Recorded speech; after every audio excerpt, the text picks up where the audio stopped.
চাকরি প্রত্যাশী ভাই ও বোনেরা, আপনারা যারা পরীক্ষা দিবেন আপনাদের পরীক্ষাটি এমসিকিউ হবে। আমি আবারও বলি, আপনাদের পরীক্ষাটি এমসিকিউ হবে। আজকে একটি এমসিকিউ পরীক্ষার প্রশ্ন প্যাটার্ন নিয়ে এসেছি। ইনশাল্লাহ এই প্যাটার্ন থেকে 30 থেকে 40 নম্বর অনায়াসে কমন পাবেন। শুধু ধৈর্য সহকারে সম্পূর্ণ ভিডিওটা দেখেন। আমি আপনাদের জন্য একদম শর্ট করে একটি চূড়ান্ত সাজেশন তৈরি করেছি। পরীক্ষার প্রশ্ন প্যাটার্ন যেমন থাকবে, অর্থাৎ আপনাদের পরীক্ষার প্রশ্ন প্যাটার্নটা যেমন থাকবে সেম প্যাটার্নে আমরা সাজেশন উল্লেখ করেছি। আমাদের এই স্পেশাল শর্ট চূড়ান্ত সাজেশনটি নিতে স্ক্রিনে দেওয়া হোয়াটসঅ্যাপ নাম্বার রয়েছে, ইমো নাম্বার রয়েছে। দুটোর মধ্যে যে কোনো একটি মেসেজ করে সাজেশনটি সংগ্রহ করুন। সাজেশনের মূল্য মাত্র 100 টাকা। হোয়াটসঅ্যাপ অথবা ইমোতে মেসেজ করে সাজেশনটি সংগ্রহ করুন। সাজেশনের মূল্য মাত্র 100 টাকা। আমি অবশ্যই বলি, যারা যারা পরীক্ষা দিবেন একজনও বাদ রাখবেন না। প্রত্যেকে আমাদের সাজেশনটি সংগ্রহ করে A to Z পড়ে যাবেন, আপনারা পরীক্ষা উত্তীর্ণ হয়ে যাবেন। আমি আবারও বলি, পরীক্ষার প্রশ্ন প্যাটার্ন যেমন থাকবে সেম প্যাটার্নে আমাদের শর্ট স্পেশাল চূড়ান্ত সাজেশনটি তৈরি। একদম শর্ট বলতেই শর্ট, ঠিক আছে? অবশ্যই প্রত্যেকে সংগ্রহ করবেন। আমি মূল কথায় চলে আসি। দেখেন, এখানে রয়েছে সবার উপরে মানুষ সত্য, তার উপরে নাই। এটি কার উক্তি? এখানে এমসিকিউ পরীক্ষাটা কি? এমসিকিউ পরীক্ষা হচ্ছে বাংলা, ইংরেজি, গণিত, সাধারণ জ্ঞান, এগুলো নিয়ে কিন্তু এমসিকিউ পরীক্ষা অনুষ্ঠিত হবে, ঠিক আছে? সর্বপ্রথম যে প্রশ্নটি রয়েছে সেটা হচ্ছে সবার উপরে মানুষ সত্য, তাহার উপরে নাই। এটি কার উক্তি? চণ্ডীদাস। এটি কার উক্তি? চণ্ডীদাস। খুবই গুরুত্বপূর্ণ। অনিন্দ্য শব্দের অর্থ কি? হ্যাঁ, সেটা হচ্ছে নিখুঁত। সাগরকন্যা বাংলাদেশের কোন এলাকার ভৌগোলিক নাম? মানে কত পরীক্ষা আসছে আল্লাহ ছাড়া কেউ জানে না। দেখেন, মুক্তিযুদ্ধ চলাকালে বাংলাদেশকে কয়টি সেক্টরে ভাগ করা হয়েছে? অসংখ্য পরীক্ষা আসছে। তারপরে রয়েছে ভাষার ক্ষুদ্রতম একক কোনটি? কত পরীক্ষা আসছে, মানে কি বলবো, আল্লাহ ছাড়া কেউ বলতে পারবে না মনে হয়।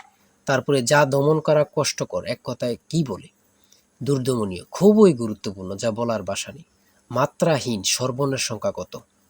4টি। মানে অসংখ্যবার পরীক্ষা আসছে। তাই বলি অবশ্যই আমাদের চ্যানেলটি সাবস্ক্রাইব ও পেজটি ফলো দিয়ে রাখবেন। কেন?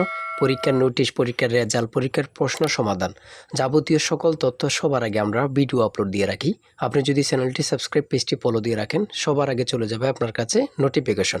মনে করেন আপনি পরীক্ষা দিয়েছেন, পরীক্ষার প্রশ্ন সমাধান দেখিয়ে দিব, তারপরে রেজাল্টের অপেক্ষা করা লাগবে না, আমাদের চ্যানেলে পেয়ে যাবেন, সকল তথ্য পেয়ে যাবেন। এবং কি, নতুন নতুন চাকরির তথ্য পেয়ে যাবে। সার্কুলার দেওয়ার সাথে সাথে আমাদের চ্যানেলে আপলোড দেওয়া হবে। আপনি শুধু আমাদের চ্যানেলটি সাবস্ক্রাইব, পেজটি ফলো দিয়ে রাখলে সবার আগে চলে যাবে আপনার কাছে নোটিফিকেশন। তাই অবশ্যই চ্যানেলটি সাবস্ক্রাইব, পেজটি ফলো দিয়ে আমাদের মেম্বার সদস্য হয়ে আমাদের সাথেই থাকবেন। সমাস ভাষাকে কি করে সংক্ষেপ করে? খুবই গুরুত্বপূর্ণ। তারপরে 9 নম্বরে রয়েছে লাল সালু উপন্যাসের রচয়িতা কে? সৈয়দ ওয়ালিউল্লাহ। মানে প্রত্যেকটা প্রশ্ন, আমি যে প্রশ্নগুলো নিয়েছি, প্রত্যেকটা প্রশ্ন এতটা গুরুত্বপূর্ণ যা পরীক্ষা আসার 100% কমনের নিশ্চয়তা। সেম প্যাটার্নে আমরা সাজেশন উল্লেখ করেছি। আমাদের সাজেশনটি এত মূল্যবান, শুধু নিলে পড়লেই বুঝতে পারবেন। তারপর আমরা দেখি, এখানে রয়েছে 10 নম্বরে স্পেনের রাজধানীর নাম কি? দীর্ঘিকারটা ওঠে নাই। স্পেনের রাজধানীর নাম কি? হচ্ছে মাদ্রিদ। এমনভাবে কিন্তু খুবই গুরুত্বপূর্ণ প্রশ্ন উত্তরগুলো নিয়ে কিন্তু আমরা সাজেশন সাজিয়েছি। হ্যাঁ, জাতিসংঘের দাপ্তরিক ভাষা কয়টি? জাতিসংঘের দাপ্তরিক ভাষা হচ্ছে 6টি। এটা কিন্তু গুরুত্বপূর্ণ। হ্যাঁ, প্রত্যেকটি প্রশ্ন এখানে বাংলাদেশের জাতিসংঘের কততম সদস্য? 136তম। বলার ভাষা নেই। ইংরেজি থেকে শুদ্ধ বানান থাকবে, যেমন কমিটি, নিচে দিয়ে দিতে পারে কমিটির বানান শুদ্ধ কোনটি, এমনভাবে কিন্তু দিয়ে দিতে পারে। হ্যাঁ, ট্রান্সলেট থাকবে। ট্রান্সলেট কিন্তু আপনাদের ইংরেজি থেকে থাকবে, বিভিন্ন নাউন থেকে থাকবে।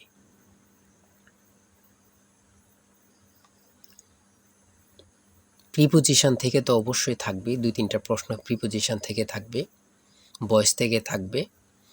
আর ট্রান্সলেট কিন্তু থাকবে, এটা কিন্তু আমি বারবার বলি। কিশোর কবি কার উপাধি? বাংলা ভাষা ও সাহিত্যের আদি নিদর্শন কোনটি? চর্যাপদ। এটা কিন্তু গুরুত্বপূর্ণ।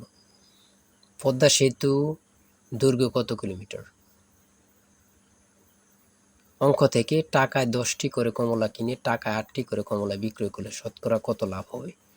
1 থেকে 50 পর্যন্ত কতটি মৌলিক সংখ্যা রয়েছে? অর্থাৎ এখানে আপনারা নিজেই দেখতে পাচ্ছেন কতটা গুরুত্বপূর্ণ প্রশ্ন উত্তরগুলো নিয়ে।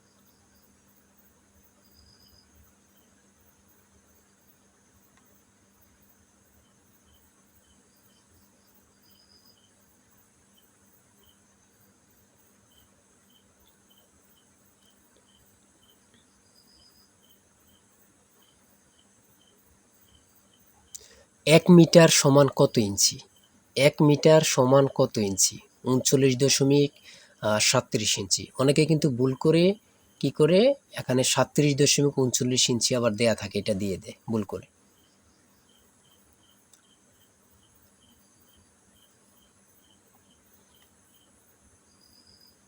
সর্বশেষ 60 নম্বরে রয়েছে a plus b equal to 7 এবং a square plus b square equal to 25 হলে নিচের কোনটি এ বি এর মান হবে? এটা কিন্তু খুব সহজ একটা অঙ্ক, হ্যাঁ, যারা বোঝেন আর কি, এতটুকুই। আর আমি অবশ্যই বলি প্রত্যেকে আমাদের সাজেশনটি অবশ্যই সংগ্রহ করবেন, মানে অবশ্যই প্রত্যেকে সাজেশনটি সংগ্রহ করবেন। এই নাম্বারে হোয়াটসঅ্যাপ ইমো আছে, এই নাম্বার হোয়াটসঅ্যাপ ইমোতে মেসেজ করে সাজেশনটি সংগ্রহ করুন। সাজেশনের মূল্য 100 টাকা। আর অবশ্যই ভালো লাগলে আমাদের চ্যানেলটি অবশ্যই সাবস্ক্রাইব করে পাশে থাকবেন। আজকের ভিডিও এই পর্যন্ত। যে কোনো তথ্য জানতে কমেন্টে লিখুন। আল্লাহ হাফেজ।